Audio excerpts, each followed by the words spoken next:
नमस्कार, मैं हूं रविंद्र जैन और आप देखना शुरू कर चुके हैं सबकी खबर। मध्य प्रदेश में भारतीय जनता पार्टी के पूर्व प्रदेश अध्यक्ष और देश के जाने माने पत्रकार प्रभात झा को लेकर अच्छी खबर नहीं है। वे दिल्ली के मेदांता अस्पताल में भर्ती हैं और खबर ये आ रही है कि उनकी स्थिति धीरे धीरे नाजुक होती जा रही है।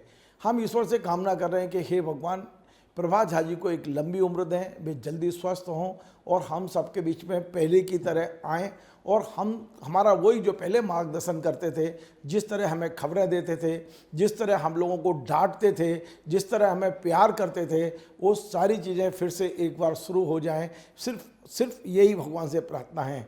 दरअसल प्रभात झा जी एक ऐसे व्यक्तित्व हैं मध्य प्रदेश के, जिन्होंने पत्रकारिता को नई दिशा दी। बगैर डरे हुए इतनी स्टोरियाँ की, सच पूछो तो हम पत्रकार बने हैं प्रभात जी को पढ़ पढ़ कर। ग्वालियर में मैं भी रहता था, ग्वालियर में प्रभात जी पत्रकारिता करते थे और हम लगातार स्वदेश में उनकी ऐसी ऐसी खबरें पढ़ते थे जिसकी कल्पना करना भी बहुत मुश्किल था। एक तरह प्रभात जी को हमने अपना मार्गदर्शक, गुरु और बड़े भाई की तरह देखा है। और मैं आपको बता दूं, 6 जून यानी कि लगभग एक सवा महीने पहले जब देश के लोकसभा के चुनाव परिणाम आए थे 4 जून को, तो 6 जून को मैं प्रभात जी के घर गया था। मेरे साथ में एक और वरिष्ठ पत्रकार जिन्होंने राहुल गांधी के संघर्ष पर किताब लिखी है, तो दयाशंकर मिश्र, जो न्यूज़ 18 में थे, राहुल गांधी पर किताब लिखने के कारण उन्हें अपनी नौकरी से हाथ धोना पड़ा था। वो पत्रकार जो भारतीय जनता पार्टी की आंखों की किरकिरी बने हुए थे, वो पत्रकार जब मेरे साथ प्रभात जी के घर यानी भोपाल वाले बंगले पर गए थे, तो वो प्रभात जी ने जिस तरह वेलकम किया, जिस तरह लाड़ दुलार दिया, जिस तरह दयाशंकर जी से कहा कि आपके लिए ये दरवाज़ा हमेशा खुला हुआ है, मेरे लायक कोई भी काम हो तो आप बताइए, मैं हमेशा आपके साथ हूँ। जिस तरह प्रभात जी ने एक संबल बनाया पत्रकार का, पत्रकार ही वो काम कर सकता है, कोई नेता नहीं कर सकता है। और मैं आपको बताऊं कि मैं कैमरा लेके नहीं गया था, मैं तो एक बड़े भाई से मिलने के लिए, सौजन्य मुलाकात के लिए पहुंचा था। लेकिन पता नहीं क्या ऐसा उनके मन में आया, उन्होंने कहा कि रविंद्र, आज तो मैं जो कुछ पूछना है मुझसे पूछ लो। मुझे नहीं मालूम था कि इसके बाद प्रभात जी बीमार होंगे और हम इस तरह की खबर चलाएंगे कि वे मेदांता में भर्ती हैं और बहुत बड़े संकट में हैं, स्थिति उनकी नाजुक होती जा रही है। ये मैं कल्पना भी नहीं कर सकता था।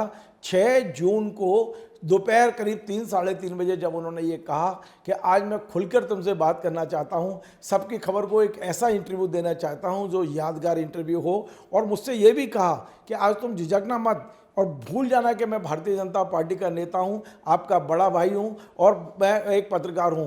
तुम्हारे मन में जितने भी तीखे सवाल हो, सारे सवाल आज मुझसे पूछ डालो। मैं एकदम उस पर रह गया। मैं बड़ा मतलब मुझे ऐसा लगा कि प्रभात जी आज क्या कह रहे हैं। उन्होंने कहा कि आज सवाल पूछो जो भी है, मेरे पास जो जवाब है, मेरे पास जो तर्क हैं, वो सारे तर्क मैं दूंगा, लेकिन आज तुम सवाल पूछने के लिए पूरी तरह फ्री हो। आप पूछो नरेंद्र मोदी जी के बारे में, पूछो कि हमारी सीटें कम क्यों हुई, जो कुछ आपको पूछना है सब पूछो, हम जवाब देंगे। और मैं आपको बताऊं, मैं हक बका गया था, लेकिन प्रभात जी उस दिन पता नहीं किस तरह के मूड में थे और उन्होंने मेरे कैमरामैन को फ़ोन करवाया, उन्होंने कैमरा बुलवाया और उसके बाद हमने प्रभात जी का जो इंटरव्यू किया है, निश्चित तौर पर वो मेरे लिए एक बहुत बड़ी धरोहर है, एक बहुत बड़ी सीख है, पत्रकारिता का एक बहुत बड़ा अध्याय है जो उन्होंने एक पत्रकार को छूट दी कि बेशक मैं एक जिम्मेदारी के पद पे हूँ, मैं भारतीय जनता पार्टी का पदाधिकारी हूँ, मैं भारतीय जनता पार्टी का नेता हूँ, मुझ पर भारतीय जनता पार्टी की तमाम जिम्मेदारी है, इसके बाद भी वे एक पत्रकार को पत्रकार के रूप में जवाब देने के लिए तैयार थे। मैंने अपने इंटरव्यू के शुरुआत में भी ये कहा था कि ये इंटरव्यू मैं भारतीय जनता पार्टी के नेता का नहीं ले रहा हूँ, ये इंटरव्यू मैं देश के एक बड़े पत्रकार का ले रहा हूँ और मैं सारी चीज़ों को एक पत्रकार की नज़र से देखना चाहता हूँ। अयोध्या में बीजेपी क्यों हारी, क्यों सीटें कम आईं, तमाम सारे ऐसे मुद्दे थे जिस पर भारतीय जनता पार्टी के लोग बच रहे थे, मुंह नहीं खोल रहे थे। तब प्रभात जी ने मुझे जो इंटरव्यू दिया, आज मैं पूरा इंटरव्यू पुनः आपके बीच में सुनाना चाहता हूं, इस उम्मीद के साथ कि प्रभात झा जी बहुत जल्दी स्वस्थ होंगे, हमारे बीच होंगे और हम फिर से उनको अपना बड़ा भाई और उनसे मार्गदर्शन लेंगे। इस उम्मीद के साथ ये इंटरव्यू आज मैं आपके सामने रख रहा हूं। सुनिए किस तरह प्रभात जी ने बड़े खुले दिल और दिमाग से उस दिन मेरे से चर्चा की और हर तीखे सवाल का जवाब उन्होंने बड़ी सहजता से और तर्क के साथ दिया। सुनिए प्रभात जी का ये इंटरव्यू। मुझे नहीं लगता कि इसके बीमार होने से पहले उन्होंने इसके बाद किसी को इंटरव्यू दिया हो। ये कह सकता हूँ कि अभी तक का प्रभात जी का अंतिम इंटरव्यू ये है, लेकिन ईश्वर से कामना करता हूँ ऐसे कई इंटरव्यू हम और हमारे तमाम साथी उनसे लेते रहें, प्रभात जी हमारे बीच हों, इस उम्मीद के साथ ये इंटरव्यू आपको मैं सुनवाता हूँ। नमस्कार, मैं हूँ रविंद्र जैन और आप देखना शुरू कर चुके हैं सबकी खबर। पूरे देश भर में इस समय केवल एक ही चर्चा है कि क्या एनडीए की सरकार बनेगी, क्या परसों नरेंद्र मोदी जी शपथ लेंगे। जो चुनाव परिणाम आए हैं उसमें भी सबसे ज़्यादा जो चर्चा हो रही है वो अयोध्या को लेकर हो रही है कि अयोध्या में आखिर भारतीय जनता पार्टी क्यों हारी, जबकि अयोध्या में इतना विशाल मंदिर बना है, लोगों को रोजगार मिला है, वहाँ पर पर्यटन बढ़ा है, इसके बाद भी वहाँ के लोगों ने बीजेपी को क्यों हराया। आज हमारे साथ देश के बड़े पत्रकार और भारतीय जनता पार्टी के 2 बार राज्यसभा सदस्य रहे, मध्य प्रदेश भारतीय जनता पार्टी के अध्यक्ष रहे प्रभात जी हैं। हम प्रभात जी से कुछ चीज़ें समझने की कोशिश करेंगे, लेकिन मैं एक बात दर्शकों के सामने स्पष्ट कर दूं कि ये जो पूरा इंटरव्यू मैं प्रभात जी का कर रहा हूं, मैं भारतीय जनता पार्टी के नेता के रूप में नहीं, एक देश के बड़े पत्रकार के रूप में और पत्रकार की नज़र से इन सब चीज़ों को समझने की कोशिश कर रहा हूँ। प्रभात जी आपका बहुत बहुत स्वागत है। रविंद्र जी बहुत बहुत नमस्कार। आप प्रभात जी ये समझने की कोशिश कर रहे हैं कि आखिर अयोध्या में बीजेपी को मात क्यों मिली। अयोध्या जीते हैं, अयोध्या विधानसभा जीते हैं, फैजाबाद लोकसभा हारे। अगर आपकी जानकारी ठीक हो तो फैजाबाद हो गया है लोकसभा का नाम और अयोध्या विधानसभा जीते हैं, अयोध्या हारे नहीं।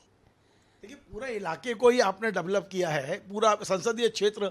उम्मीद तो ये हो रही थी, क्या ये कारण है कि वो जो आपके वहाँ सांसद रहे हैं जिनको आपने उम्मीदवार बनाया है, उन्होंने संविधान बदलने की बात कर दी, कहीं ये कारण तो नहीं रहा।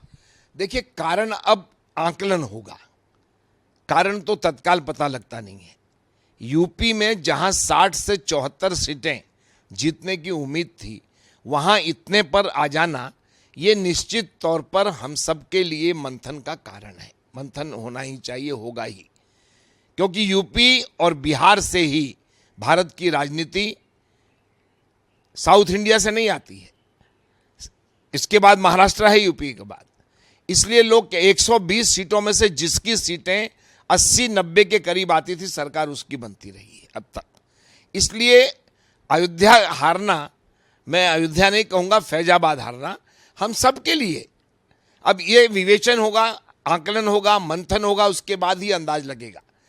कभी कभी क्या होता है, विषय छोटा हो जाता है, व्यक्ति बड़ा हो जाता है। तो वहां हो सकता है लल्लू सिंह जी लगातार जीत रहे हैं, उनसे कोई बात हुई होगी, किससे बात हुई होगी, ये एक ना भी लल्लू सिंह जी पर हम आरोप लगा सकते हैं, ना हम पार्टी के बारे में कुछ कह सकते हैं।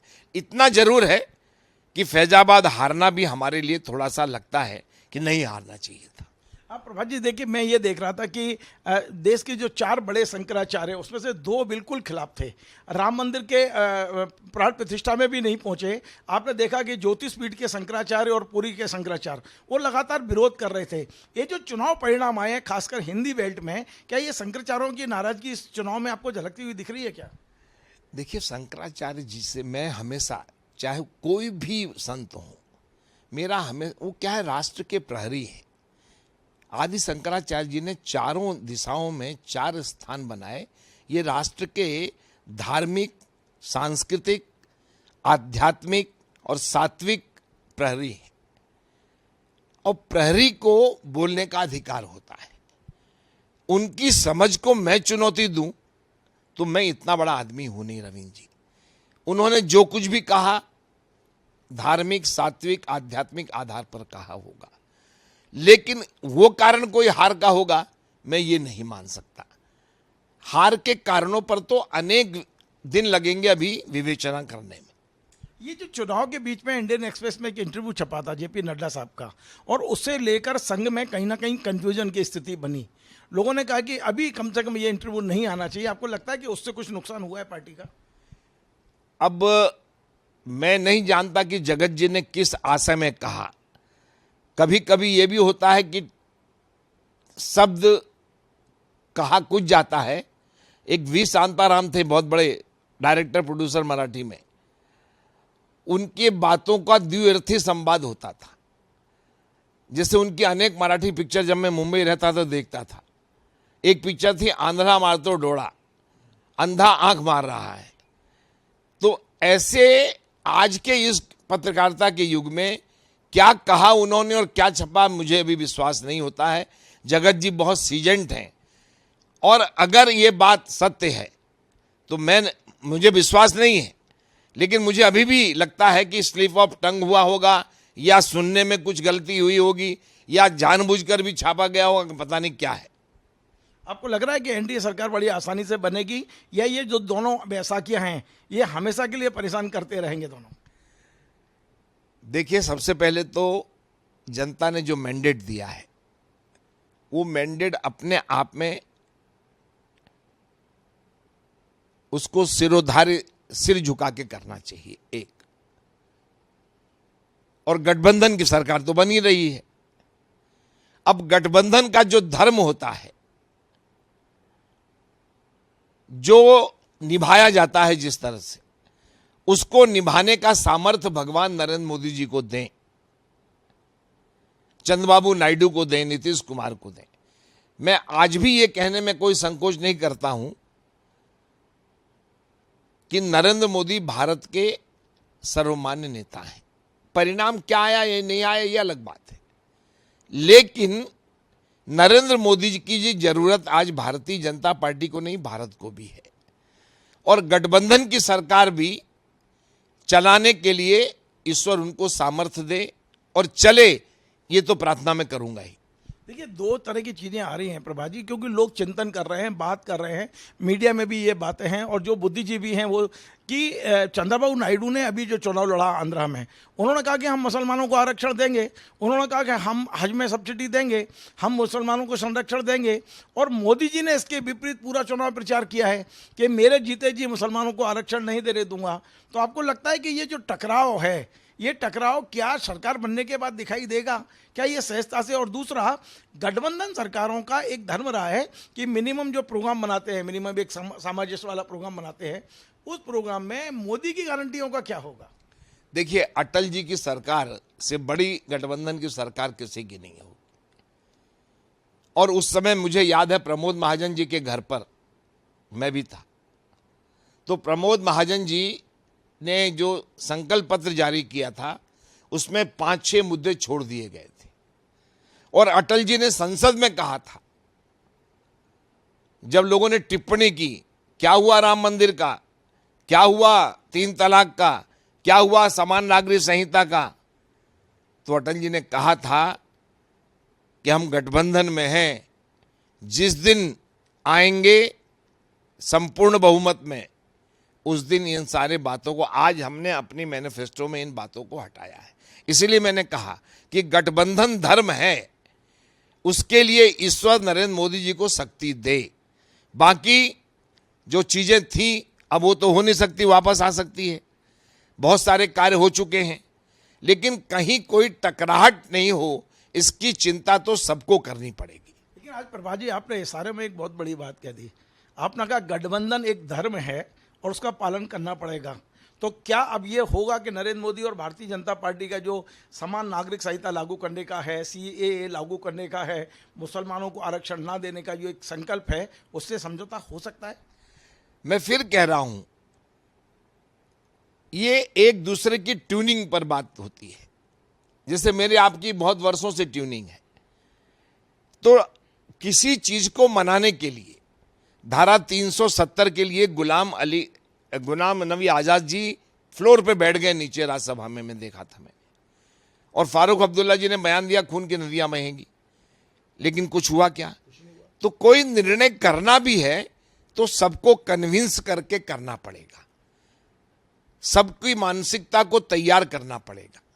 और इसलिए मैंने कहा कि नरेंद्र भाई मोदी जी को आज ये ताकत ईश्वर दे कि वो गठबंधन धर्म को और ताकत से निभाएं। देखिए, आप तो अभी जितने भी सवालों के जवाब आ रहे हैं वो एक बीजेपी नेता के आ रहे हैं। अब मैं चाहता हूं कि मेरे इस सवाल का जवाब एक पत्रकार के रूप में आए। आप इन दोनों नेताओं को बहुत अच्छी तरह जानते हैं, चंद्रबाबू नायडू को भी जानते हैं और नीतीश कुमार जी जानते हैं। इनके और मोदी जी के बीच में जो कुछ हुआ है वो भी छुपा नहीं है। हमने देखा कि अमित शाह जी ने कहा था कि भारतीय जनता पार्टी के दरवाजे हमेशा के लिए बंद हो गए इन नेताओं के लिए। हमने अभी मोदी जी के भी तमाम बयान सुने जो नीतीश कुमार को लेके, जब पुरानी सब चल रहे हैं इस समय, क्योंकि सब आर्काइव में डला हुआ है। आपको क्या लगता है एक पत्रकार के रूप में ये गठबंधन क्या 5 साल चल पाएगा, या जो व्यवहार है, जो जिस तरह की परिस्थितियां हैं, अटल जी एक ऐसे बड़े कद के नेता थे जो बड़े समन्वयवादी थे, ये मोदी और अटल जी में कितना अंतर है आप और हम सब जानते हैं। देखिए, देश सबसे सामने, आंख के सामने भारत माता होना चाहिए,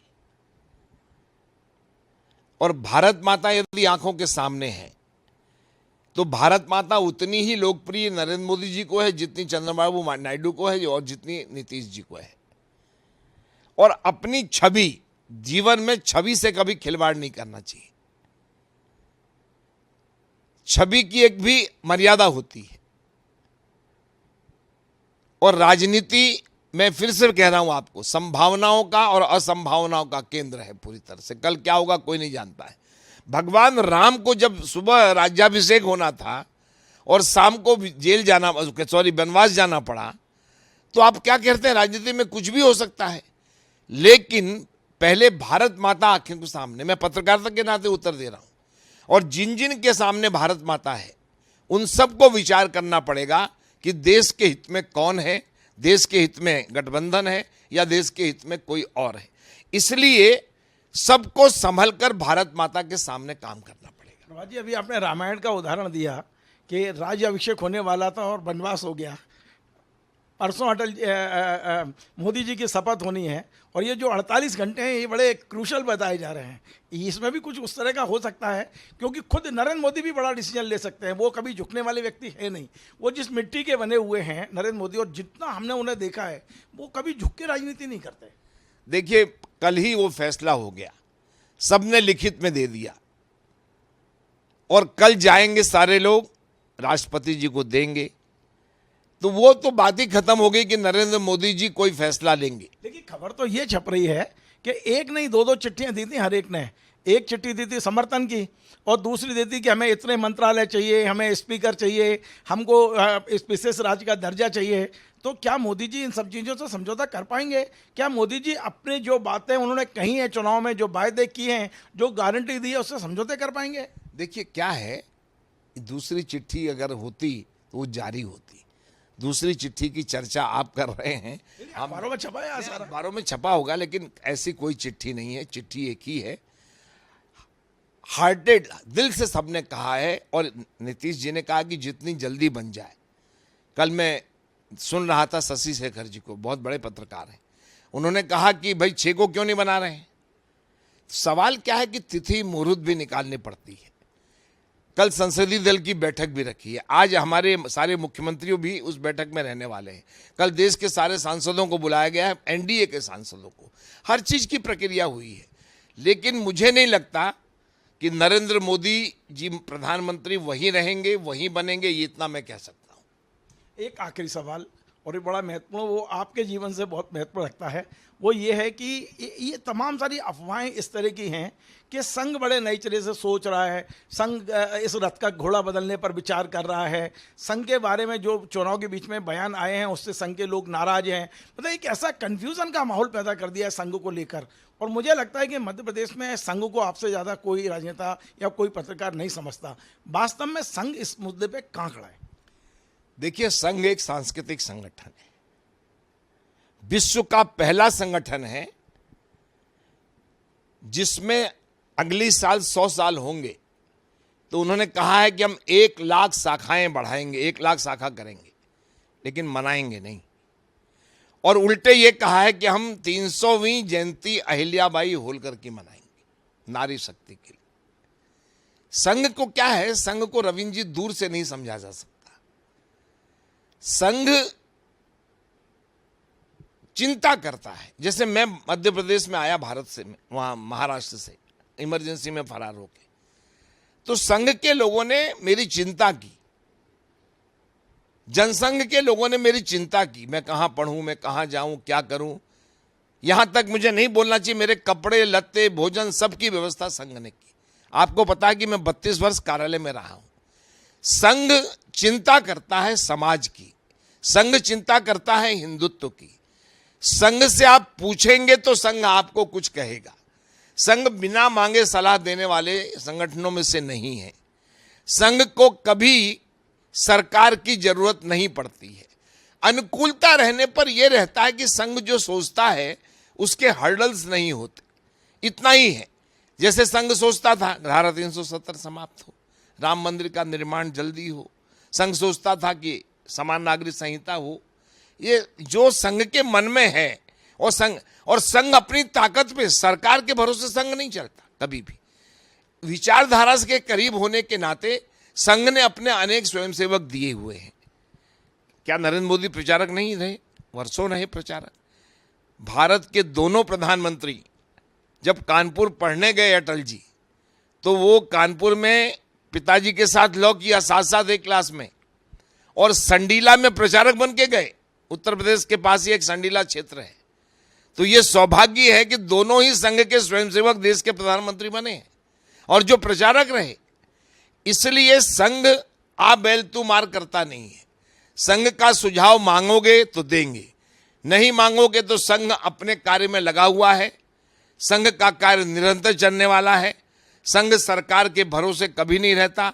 संघ ने आपातकाल जैसे चीजें झेली हैं, संघ में 4-4 बार प्रतिबंध लगाए। और एक और बात कहूं आपको कि नेहरू जी के प्रधानमंत्री कार्यालय में जाइए, एक चिट्ठी है द्वारका प्रसाद जी मिश्र ने लिखी थी यहां से कि संघ को प्रतिबंधित मत करो, संघ जो कहता है वो करो, संघ को जो सुविधा देना हो दो। सुविधाओं से संघर्ष की प्रतिभा घटती है, संघ क्षमता घटती है। नेहरू जी नहीं माने।